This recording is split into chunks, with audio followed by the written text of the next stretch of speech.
Welcome back, my friends, to another episode of TFT Hyper Roll with Artark. Today I wanted to revisit a build that has been terrorizing the entire realm for a while, and I've done it before, but I wanted to show it in a little more detail. But before I get into that, you know what I'm gonna ask. Hit the like, leave a comment, or subscribe. All of it helps the YouTube algorithm, which helps the video get out there and thus the channel continue to grow. And with that said, let's get started. Now, I always like to take my clues on a match from what the opening salvo gives me in terms of champions, but sometimes you just get gold, and then you gotta hope that the augments are going to hand it to you. And this one was kind of interesting. Normally, I would just jump on Portable Forge and then hope to get a really good item and maybe start thinking threats or something along those lines. But Admin Crest gave me an interesting possibility. I'm going to get the rod off of Blitzcrank because it's not really a good item for him, but what I can do with Admin Crest is potentially build a civilian admin combination. But it's so random. You have to hope to get the right admin buff, and here combat starts and each admin gains 50. Yeah, that'll do it, especially for what I have in mind, which is civilian Soraka.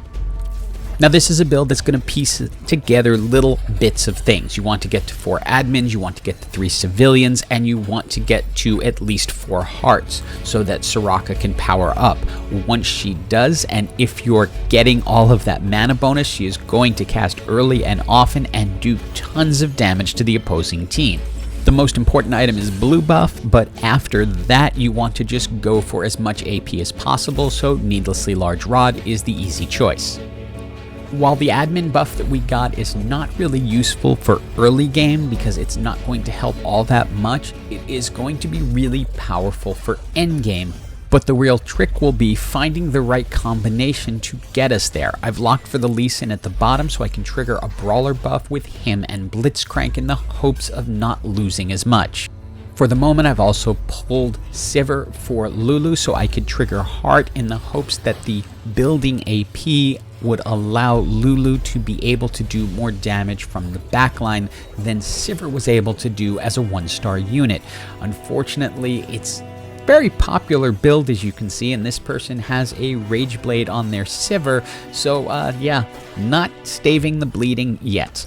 But it is time for our next item choice, and Tear of the Goddess, easy pick. You absolutely need a blue buff in this build, and you can go ahead and use Lulu as your item holder. Giving Lulu the blue buff will trigger Heart more often, so everyone will become a little more powerful, but it's still not quite enough to make this build strong at this point. I could have gone ahead and put the Rabadon's Death Cap on Lulu to make her stronger, but I'm holding on to those rods for other potential items, and I don't want to necessarily burn them right now. Now it is time for the hero augment to come along and try to tempt me away from what I'm doing. Predatory Precision could be fantastic right now. Yuumi can absolutely carry, but it's not what I wanted to do with this build when I picked up the admin augment, so I am going to dogmatically stick to what I want and take Lee Sin for the team-wide attack speed buff.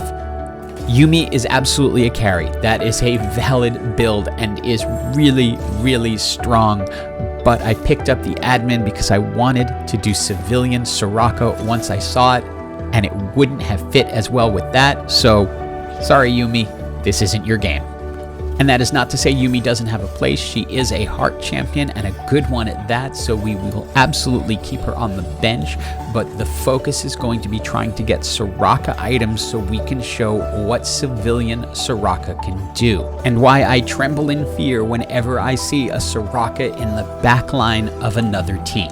The main tank of this build is ultimately going to be Galio, which you hope you can get up to the gold 3-star level. So I'm going to pick up the Negatron Cloak here so that I can just create 2 Gargoyle Stone Plates on Galio, since he will attract attention, especially again if I can get him up to the gold 3 stars.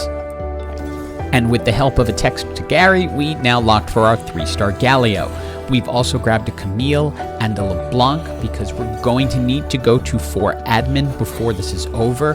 Soraka will make the third, and then we decide which one we bring in as the fourth. Most likely LeBlanc, since that will bring in Spellslinger, which will allow us to then get Janna to finish out Citizen and also be a Spellslinger as well. And the nice thing about getting the admin emblem early on is it frees up a spot. Normally you would have to get the 4 admin to really make this work, but we're going to be able to go with 3 of them unless we get another symbol, at what point we can go for 6. Once you find Soraka, you are going to take out Lulu and put in Soraka. I have Camille sitting in the first slot, so she is going to come in at the end of time, and then we can choose our second admin bonus, which is going to be an additional 50 ability power.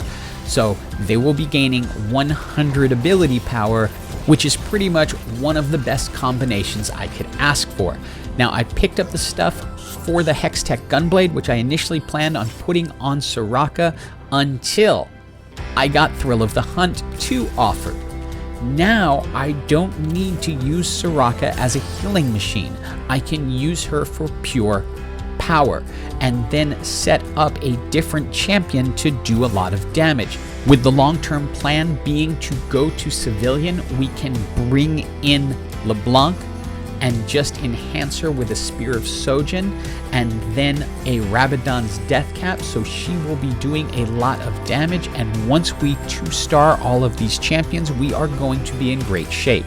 And to give you an idea of just how powerful Soraka is, she's 1 star right now, and granted we are getting a 100 AP boost, but get ready to check out the damage chart at the end of this fight with someone who has not lost a match yet. Yeah, Soraka is really strong. And I gotta say, this is a really funky team we're facing with Duelist, LeBlanc, and Zoe. It manages to get through fast enough to take our team down, although I don't think it's going to be a threat in the long run. While I still have a 1-star Soraka, it's able to do some damage. The NPC round was quite fruitful. We finished 2-star the Soraka and LeBlanc and picked up a Syndra, so we have all 4 hearts. These items aren't perfect, but we can get a Chalice of Power for Syndra and then get a Static Shiv for Sivir. That will shred magic resist, which will make this team very hard to defend against. The final thing we're really looking for is a Janna, but if we can't get that, any strong spell slinger will do. As you can see, thanks to the boost, Soraka is starting with nearly 300% spell power boost. And again, normally I would consider the Hextech Gunblade a must-have on Soraka, but because of the Thrill of the Hunt, I felt I didn't need it, and so far it seems to be working.